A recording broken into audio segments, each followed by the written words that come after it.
I think you come to the Belgian to win it. Wabash always fight.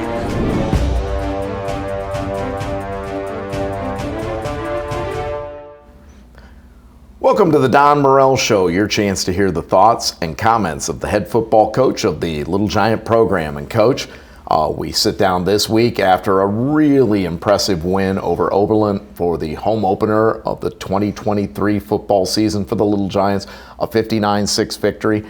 It was a game that you were able to take control of early, scored on your first 7 possessions with 6 touchdowns and a field goal. Got a chance to see a lot of players throughout the game and evaluate some talent. Some guys got a chance to show what they can do. I mean, overall, what were the benefits that this team got from that game? Starting with the win in conference play to open the season 1-0 in the North Coast Athletic Conference. But those various things, getting a chance to see a lot of players, getting a chance for the starters to execute some things. What were the benefits Saturday to this team? It was a great Saturday for us. Clearly, Oberlin has some deficiencies they've got to figure out. But for us, number one, we won the game. Number two, we came out completely, entirely healthy. 3, we got to play some great kids that you could catch them at a JV game. But they got to run out there on homecoming and play a substantial amount of time. More time was played by the 2s and 3s and 4s than the 1s. So that was great work. I think in a perfect world, you'd have that game week 1. It didn't work out that way, but we're right where we want to be.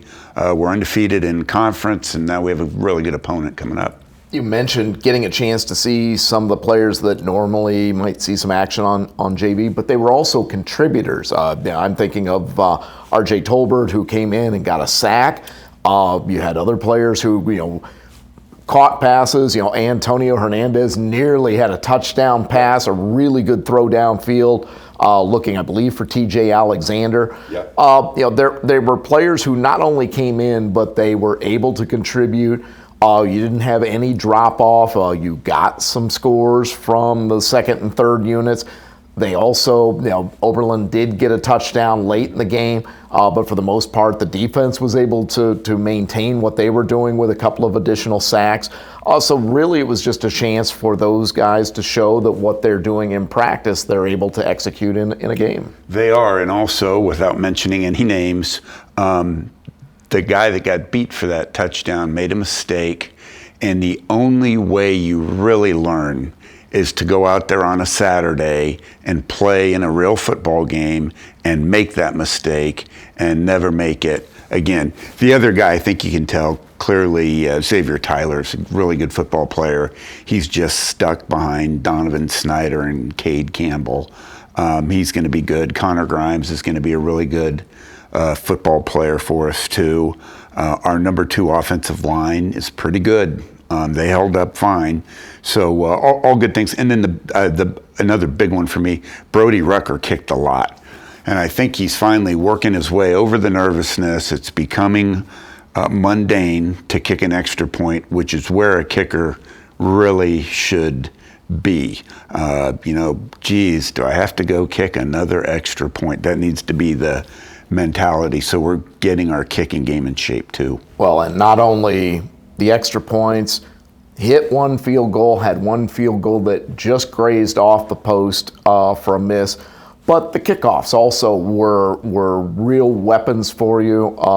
Oberlin was backed up deep in their own territory every single time after Wabash would score, and that's got to be a good key going into the rest of the North Coast Athletic Conference season. We need to be able to kick the ball deep and cover kicks to be a really good football team. The other thing that happened Saturday, you got an opportunity, along with the Wabash fans, to honor 16 outstanding senior members of this football team. It's been an outstanding group because not only of their success on the football field, but also their success in the classroom, the things they've done in the community, and the things they've overcome. I mean, this was the group that came in as freshmen, were playing in a playoff game in the NCAA tournament, and then the next year lost all of football, had to go through everything that we've all gone through with the pandemic, and then got football back for these last couple of years. Just talk about what a special group that is to this football program. So we have the super seniors who were on the 2019 team.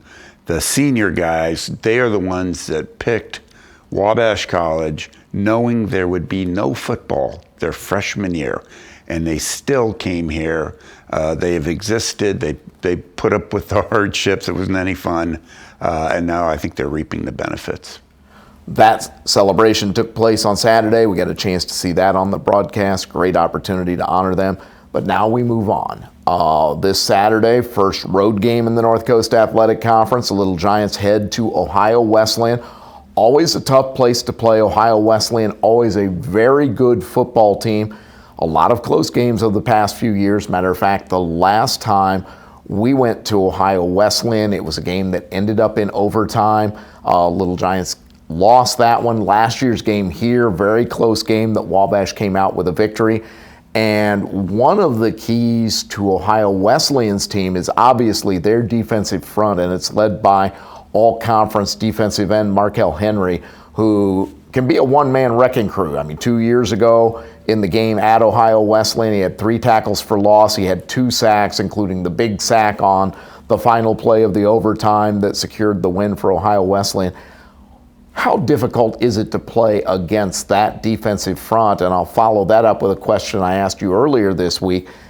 Is this the type of defensive front that, having played a team just a couple of weeks ago like Butler, really starts to get you prepared for what you'll face Saturday from OWU? I think the Butler game is going to pay dividends every week. That was a really good game for us to play, and I believe we improved and learned a ton from it.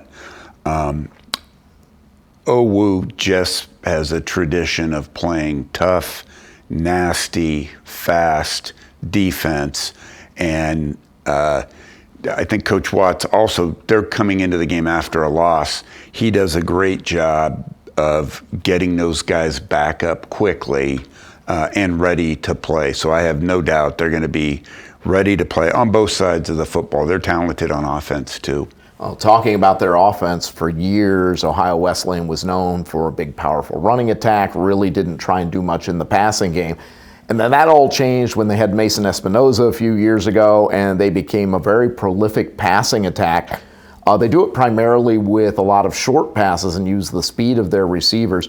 Looking at film this week, what have you seen out of that type of passing game? Is that more of what we can expect on Saturday? It is. They have tremendous skill. Talented at the running back spot, talented at the quarterback spot, talented at the wideout spot.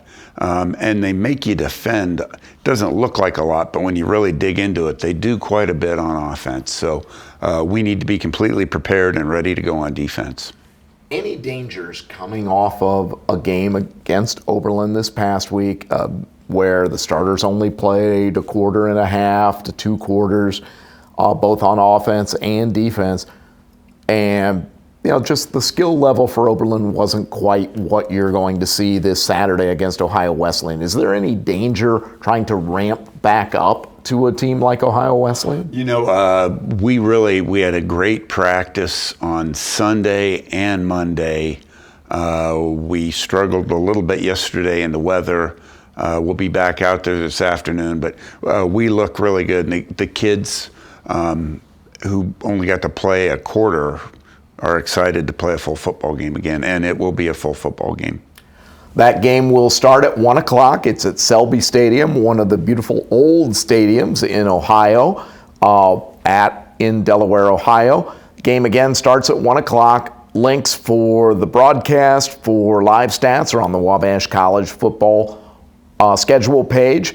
I will not be traveling with the team, so there is no audio of that game. Wabash also has home soccer Saturday afternoon against Adrian College. So if you're not going over to Ohio Wesleyan and you're going to be around campus, watch the game online and then come out and support the soccer team on Saturday.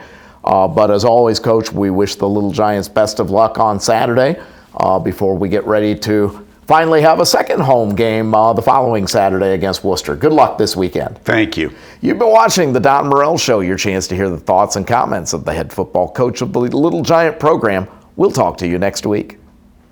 I think you come to the Belgian to win it. Wabash always fight.